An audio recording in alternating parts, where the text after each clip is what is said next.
আল্লাহ নবী মূসা আলাইহিস সালাম যখন রাস্তা দিয়ে যায়, উনি দেখেন কোথায় থেকে যেন মানুষের মতো কান্নার আওয়াজ ভেসে আসে। আল্লাহ নবী মূসা আলাইহিস সালাম সামনের দিকে অগ্রসর হলেন। সামনের দিকে যখন অগ্রসর হলেন, সামনের দিকে অগ্রসর হয়ে উনি শুধু কান্নার আওয়াজ পেলেন, আর কোনো কিছু পেলেন না, মানুষ পেলেন না, শুধু কান্নার আওয়াজ। আল্লাহ নবী মূসা আলাইহিস সালাম চিন্তা করলেন, ব্যাপার কিরে, মানুষ নাই কিন্তু কান্নার আওয়াজ কোথায় থেকে আসেন? উনি সামনের দিকে অগ্রসর হতে লাগলেন। যাইতে যাইতে উনি লক্ষ্য করে দেখলেন যে একটা পাথর, ওই পাথরের মধ্যে থেকে মানুষের নাই কান্নার আওয়াজ ভেসে আসে।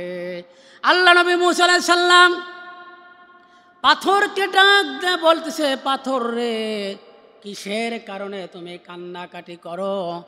আমরা মানুষ, আমরা জাহান্নামের ভয়ে কাঁদতে পারি, তুমি কিসের জন্যে কান্দো?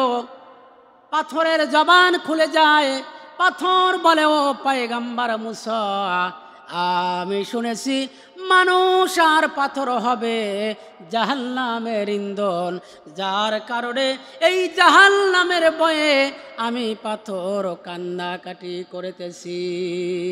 জাহান্নামের ভয়ে আমি পাথর কান্নাকাটি করতেছি।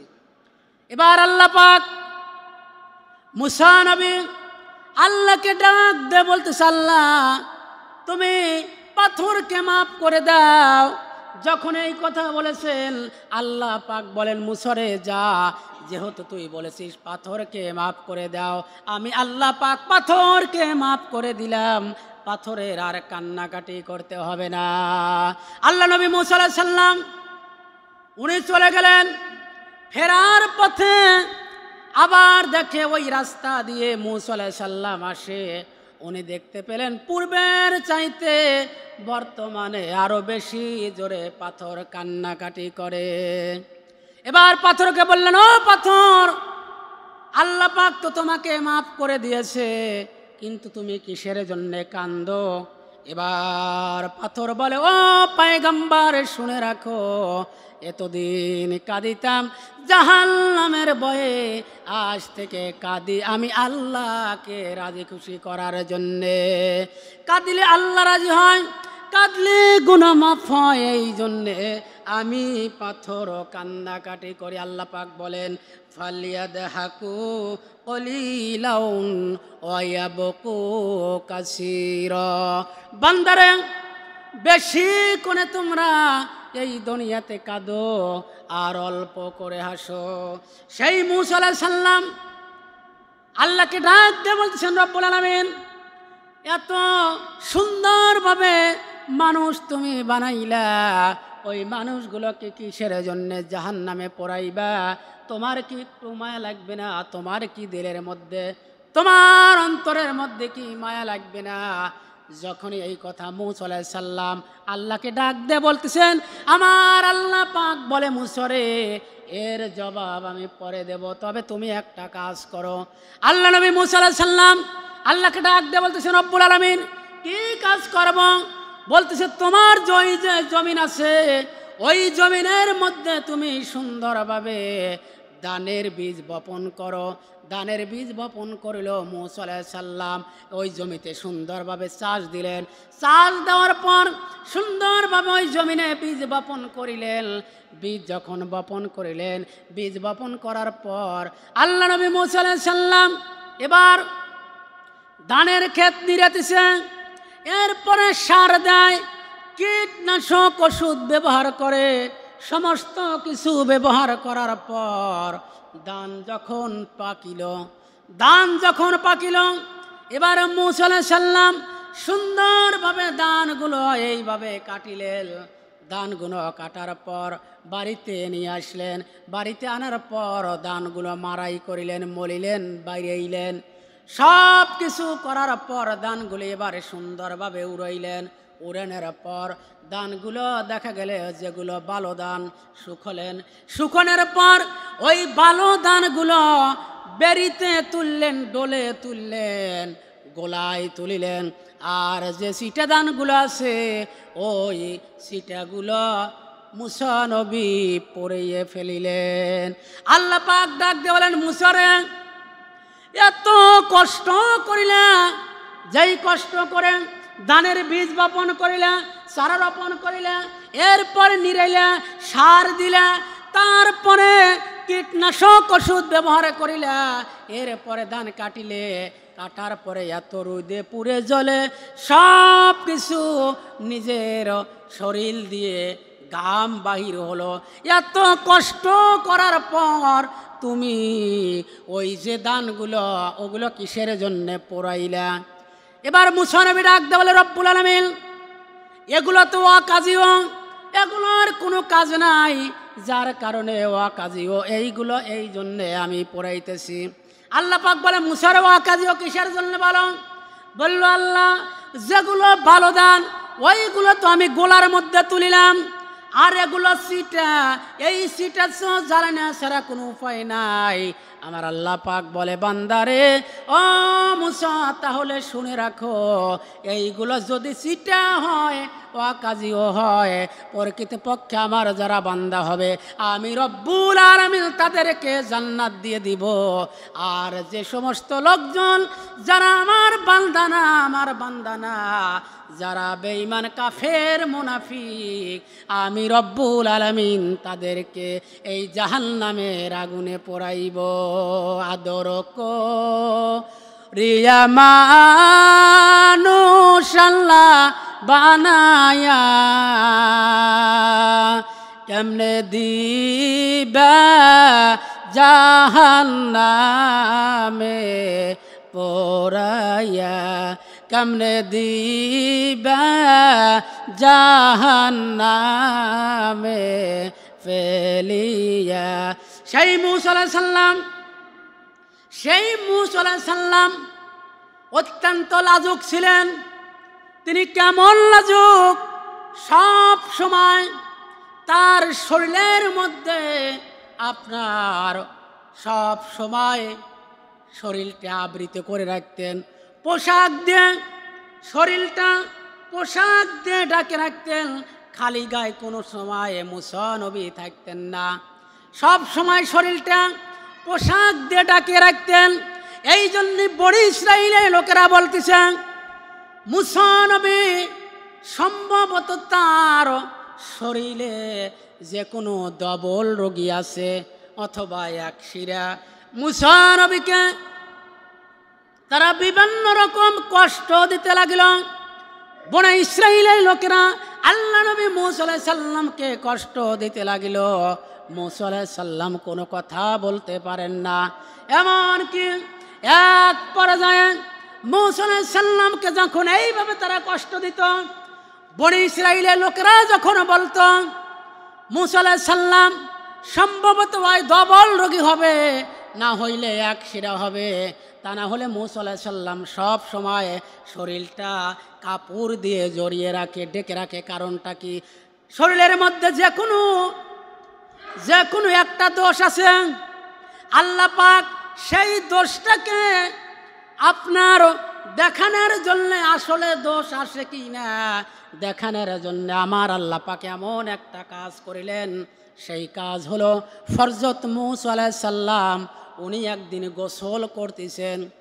হযরত মুসা আলাইহিস সালাম উলঙ্গ হয়ে নির্জনে, মানুষ নাই, লোকজন নাই, উলঙ্গ হয়ে পাথরের উপর লুঙ্গিটা খুলে পাথরের উপরে এইভাবে রেখে দিয়েছেন। রেখে দিয়ে আল্লাহ নবী মুসা আলাইহিস সালাম উলঙ্গ অবস্থায় যখন গোসল করতেছে, এমন সময় আল্লাহ পাক ডাক দিয়ে বলে, মুসা রে তোমার দোষ আছে কি না এইটা আমি প্রকাশ করে দেব, মানব সমাজে আমি প্রকাশ করে দেব।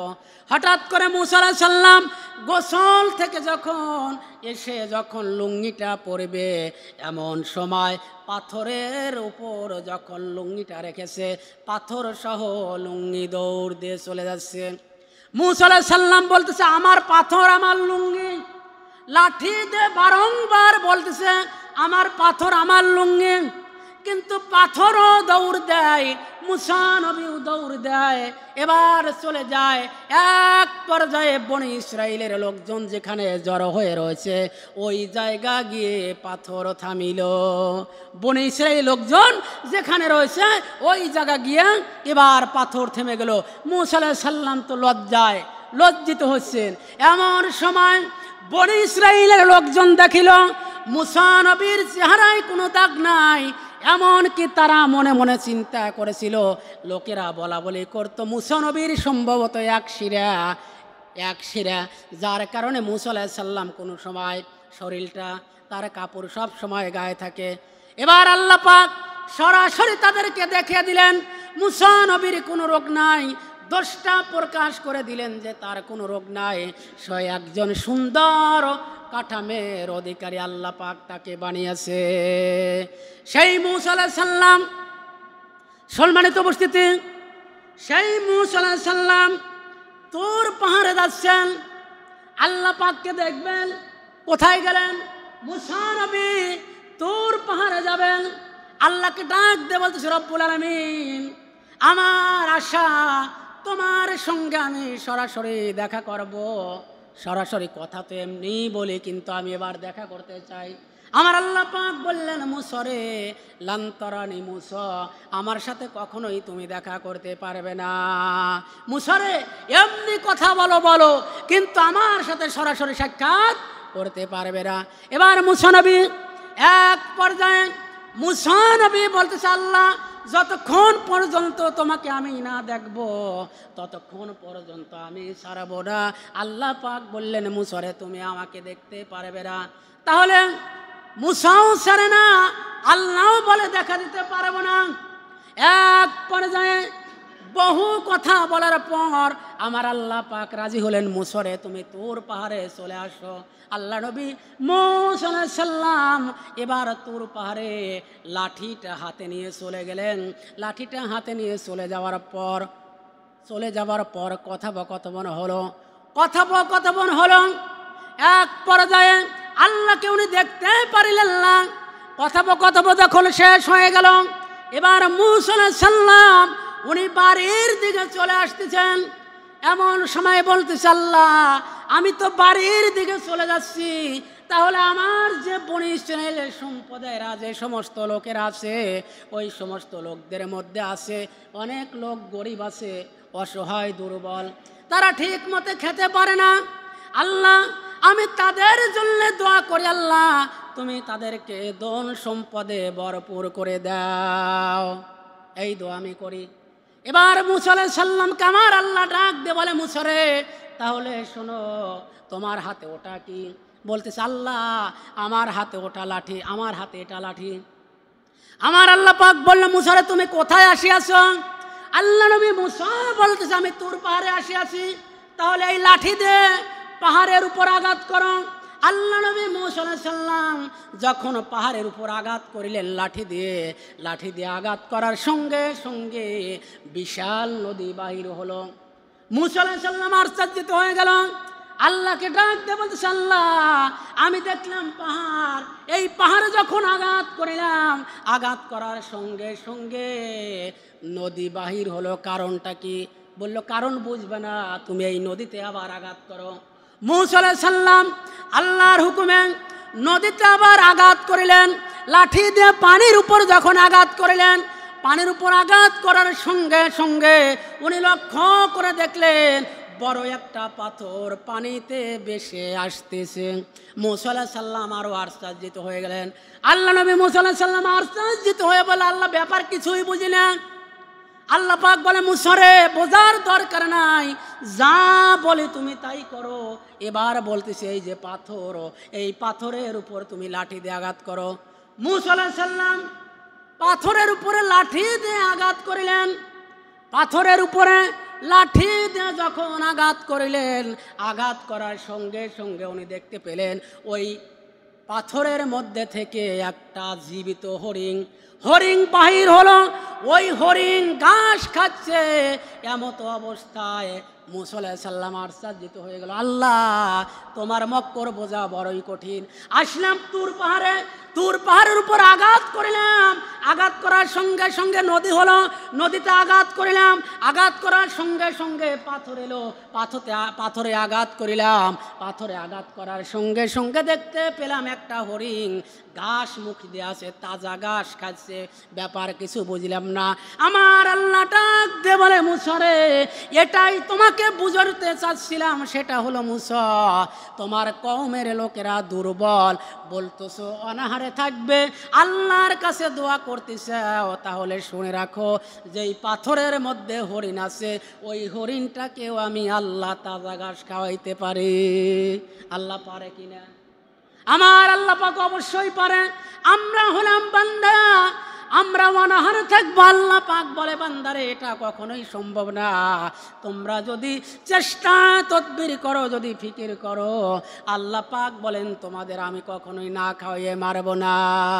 সম্মানিত উপস্থিতি, সেই মুসা আলাইহিস সালাম উনি পথ দিয়ে চলতেছেন, যাইতে যাইতে দেখতে পেলেন 7 জন যুবক একটা কবর খনন করতেছে। মুসা আলাইহিস সালাম ডাক দিয়ে বলেন, ও যুবকেরা, এই যে কবর খনন করা হয়, কবর করা হয়, এই কবরটা কার? এখানে তো কোনো লোকজন দেখা যায় না, কোনো গ্রামও নাই, এই কবরটা কার হবে? আমি কি সাহায্য সহযোগিতা করতে পারি? তোমাদেরকে কাজে সাহায্য সহযোগিতা করতে পারি। এবার আসলে ওই 7 জন লোক ছিল না, তারা ছিলেন ফেরেশতা। ওই ফেরেশতারা মুসা নবীকে বলতেছে, মুসা রে, তুমি যদি চাও তাহলে আমাদের সাথে কবর খনন করতে পারো, কবরের কাজ করতে পারো, কবর খনন করতে পারো। কবরের কাজ যখন সমাপ্ত হয়ে গেল, কবর খনন করা যখন শেষ হয়ে গেল, এবার মুসা নবী ডাক দিয়ে বলতেছে, ভাইরা, এই কবরের মধ্যে থাকবে কে? কবর তো সুন্দর হয়েছে, কিন্তু আমি কিছুই বুঝতে পারছি না, কিছুই বুঝতে পারছি না। এলাকার মধ্যে কোনো লোকজন নাই, মাইকিংও করা হয় নাই, কে দুনিয়া থেকে চলে গেল, মাইকিংও করা হয় নাই, কে মারা গেল আমি খবর জানলাম না, মরছে কে, কার কবর? এবার ওই 7 জন ফেরেশতা বলতেছে, আল্লাহ নবী মুসা পয়গম্বর, আপনি যদি কিছু মনে না করেন তাহলে আপনার যে মারা গেছে ওই লোকটা আপনার মতোই হবে, আপনার আকার আকৃতি হবে, এই রকমই হবে। আপনি যদি এই কবরের মধ্যে একটু শুলে পারে তাহলে দেখা যাবে আপনার কতটুকু কবরের দরকার, কতটুকু খনন করার দরকার বোঝা যাবে। এবার মুসা আলাইহিস সালাম কবরের মধ্যে শুয়েছে, যেই কবরের মধ্যে শুয়েছে আল্লাহ পাক আজরাইলকে ডাক দে বল, জিব্রাইলকে ডাক দে বলেন, জিব্রাইল, সুন্দর একটা জান্নাত থেকে আপেল নিয়ে যাও, কেননা মুসা আলাইহিস সালাম আপেল ভালোবাসতেন। এবার একটা আপেল আনা হলো, আপেল এনে আমার আল্লাহ পাক বলে যখন মুসা নবী আপেলটা কামড় দিবে, জিব্রাইল আমিনকে হুকুম দিলেন, জিব্রাইল আমিন যখন এই আপেলটা কামড় দিবে, মুসা নবী সঙ্গে সঙ্গে আল্লাহ পাক আজরাইলকে পাঠিয়ে দিলেন। আল্লাহ পাক বলেন, আজরাইল মুসা নবীর জানটা কবজ করো। সম্মানিত হাজিরিন, তাহলে মরতেই হবে, বিদায় নিতে হবে, দুনিয়ায় আমরা কেউ থাকতে পারবো না।